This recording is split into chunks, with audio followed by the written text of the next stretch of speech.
ce n'est qu'un diagnostic à l'instant T avec les données dont nous disposons, effectivement, sans via trajectoire et sans un certain nombre d'outils effectivement prévus par la CNSA qui nous permettront d'améliorer nos données statistiques, sachant qu'effectivement, vous le disiez bien, dans les Hautes-Pyrénées, un certain nombre de résidents de nos établissements viennent d'autres départements, ce qui complique d'autant plus le diagnostic.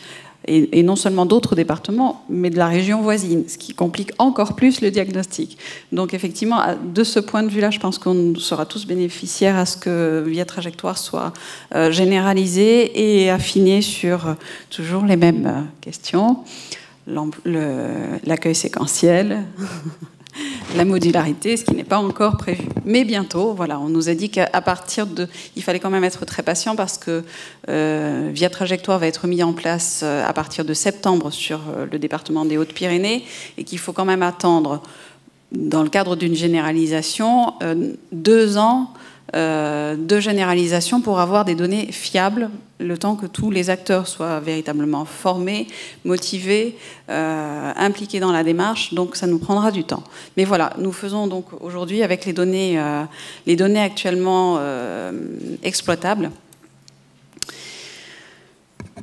Et je vais le mettre en perspective avec les recommandations de la CNSA par rapport effectivement à l'accompagnement des personnes handicapées et la façon dont effectivement nous tous acteurs, d'un point de vue de l'évaluation, de l'orientation, de l'évaluation des besoins et des prestations, et également de l'évaluation des besoins en établissement ou au domicile, comment tous nous pouvons nous emparer effectivement de cette mise en perspective sur le territoire des Hautes-Pyrénées. Alors, comment adapter l'offre du territoire aux besoins et aux attentes des personnes handicapées avançant en âge ? La question posée est celle de la connaissance des ressources sur un territoire donné et des modalités d'utilisation de ces ressources, voire de possibilités ou non de les faire évoluer.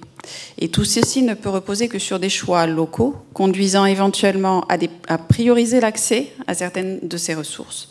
Et ceci ne doit toutefois pas conduire à remettre en cause les bases légales. Et c'est effectivement ce qu'on a abordé tout à l'heure avec Madame Droby. Comment effectivement on arrive à ne pas laisser une personne sans solution. Alors j'espère que ça va être lisible. Ce sont des essais. Voilà. On n'a pas encore notre beau portail Maya, notre beau portail handicap comme il y a au niveau de la Maya, c'est-à-dire effectivement pouvoir recenser sur une même carte tous les acteurs qui peuvent concourir au niveau du territoire à l'accompagnement d'une personne handicapée, sur tous les champs d'action, y compris les sports et le loisir. Monsieur Goé le spécifiait également dans son interview. Donc voilà à quoi ressemble le département pour ceux qui le découvrent et l'accompagnement effectivement sur la totalité du territoire. Alors nous sommes en train de préparer effectivement un portail ambitieux qui recensera toutes les offres d'accompagnement, d'hébergement au domicile ou en établissement et avec effectivement une certaine interactivité, les renseignements nécessaires à une prise de contact, à effectivement savoir si ça correspond à ses besoins ou pas. Donc l'offre d'établissement adulte sans compter les foyers d'hébergement, et je laisserai le directeur reprendre après un certain nombre de données, elle est en fait portée par 6 opérateurs sur le territoire. Voilà, globalement. Et quant à la prise en charge des personnes en ESAT, à l'accompagnement des personnes en ESAT, on recense 162 places sur le territoire. Pardon ? 662, j'ai dit 162, excusez-moi. 31% des ouvriers d'ESAT ont 50 ans et plus, avec des jolies fautes.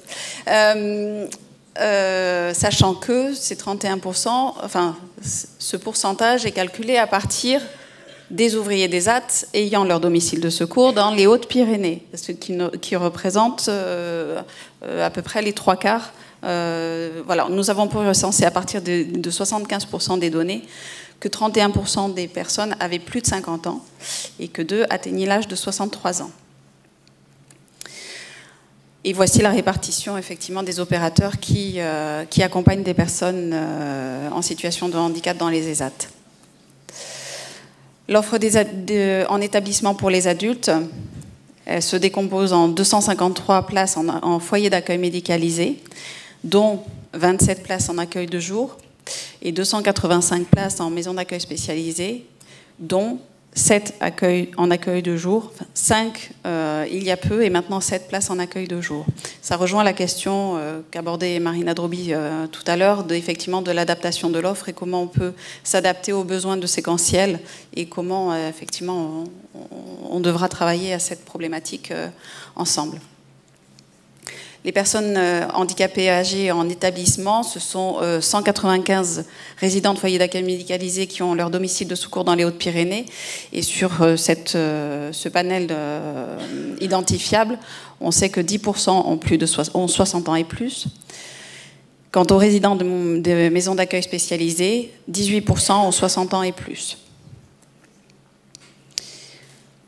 Quant à l'offre en service, alors, je parle bien des services spécialisés d'accompagnement des personnes handicapées et pas des autres services à domicile.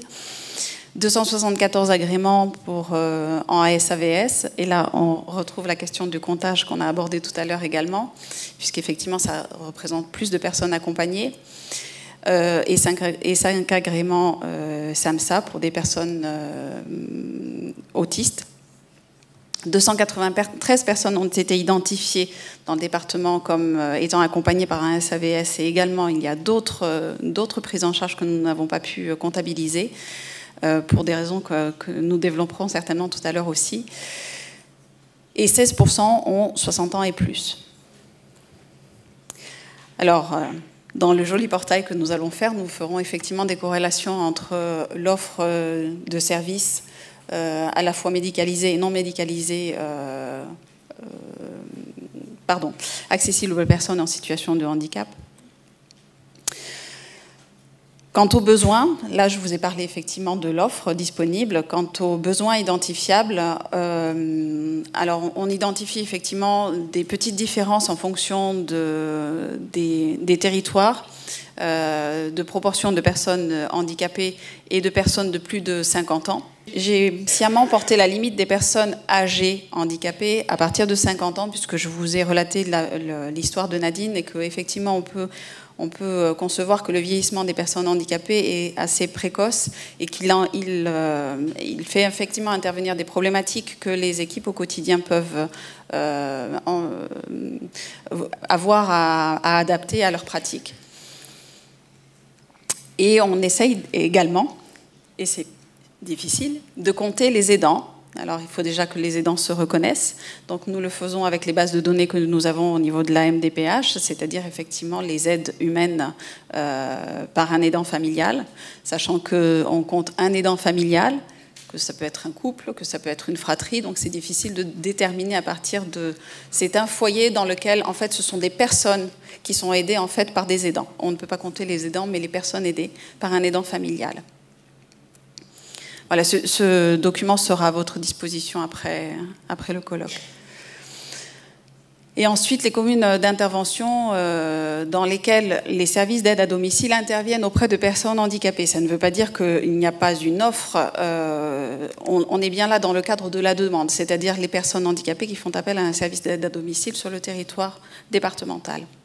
Et on voit qu'effectivement, c'est assez finalement étendu sur la globalité du territoire. Une autre recommandation de la CNSA, les propositions de l'équipe pluridisciplinaire et les décisions de la CDAPH à propos des accompagnements par des établissements ou des services médico-sociaux sont faites sur la base des besoins des personnes, déterminés en se référant au projet de vie de la personne et non pas en fonction des disponibilités des ressources sur le territoire. Donc c'est bien qu'il faut qu'on adapte le territoire à la personne et non l'inverse. C'est facile à dire comme ça, effectivement, mais ce qui engage effectivement beaucoup de croisements de nos données, de nos pratiques, de confrontation effectivement de nos méthodes pour arriver à cet objectif. Et notamment, ça passe par les outils qui sont à notre disposition. Donc c'est à la fois des outils et des partenaires pour utiliser ces outils et comment nous pouvons nous en emparer. Alors, un exemple, c'est tout bête, ça commence à dater de quelques années, c'est le projet de vie. Je vous montre ce petit document parce que ce projet de vie, il est sorti d'un des dossiers dont on parlait ce matin, mais ça pourrait être dans n'importe quel autre dossier, d'une personne qui fait une demande d'orientation, et il est vide. C'est pas facile. C'est pas facile de demander à une équipe pluridisciplinaire de se baser sur des informations autres que celles qui vont être effectivement purement médicales si rien n'est écrit dans cette page-là. C'est difficile aussi, on parlait des situations critiques. Quand nous nous retrouvons pour gérer une situation critique, c'est d'autant plus difficile quand on ouvre cette page et qu'on n'a aucune espèce de préconisation de quoi faire avec cette personne, ni sur ce qu'elle sait, ni sur ce qu'elle veut faire, ni sur ce qu'elle ne veut pas faire. Donc c'est difficile d'adapter le territoire aux attentes d'une personne si elles sont aussi peu déterminées. Et c'est aussi un des objets des ateliers de cet après-midi, c'est comment tous autour de la table on travaille ensemble à exprimer ce projet de vie de la personne. Voilà, ça fait partie des leviers et des outils. Donc le projet de vie, au travers notamment du pouvoir d'agir de la personne, comment on le valorise, comment on le développe, comment on permet à la personne de s'en emparer. Notamment grâce à la paire aidance, effectivement, c'est un des axes de travail que nous souhaitons vraiment développer. Nous avons des partenaires sur le territoire qui sont déjà particulièrement impliqués. Donc comment nous, en tant effectivement que acteurs charnières, nous pouvons réunir tous ces acteurs autour de la table pour travailler à ce que la paire aidance, que les pairs aidants accompagnent les personnes en situation de handicap dans la projection de vie. Et enfin, effectivement, c'est connaître l'offre mieux que ce que nous pouvons faire aujourd'hui, c'est-à-dire par agrégation d'informations qui peuvent venir des partenaires, comment nous pouvons effectivement agréger cette offre, la connaître finement sur l'ensemble du territoire. Et nous parlions effectivement de comment connaître cette offre. C'est que tout le monde joue le jeu. Alors vous êtes de nombreux volontaires partant pour vous engager dans Via Trajectoire. J'aimerais dire, déjà avant, il faut qu'on arrive à améliorer nos pratiques pour être prêt le jour où Via Trajectoire sera mis en place, parce qu'effectivement, ça n'est qu'un outil, et il faut qu'on soit très performant pour mettre à jour cet outil et en y mettant le maximum d'informations. Et je crois que vous êtes motivés, donc c'est bien. Voilà, et ouvrir le champ des possibles, effectivement, le film en était un beau témoignage, comment ce que nous ne connaissons pas, nous devons le porter à notre connaissance et à celle des autres pour permettre à la personne handicapée, pour permettre aux professionnels qui l'accompagnent d'améliorer la palette de possibles pour l'accompagner. Voilà, je vous remercie. À vous de jouer.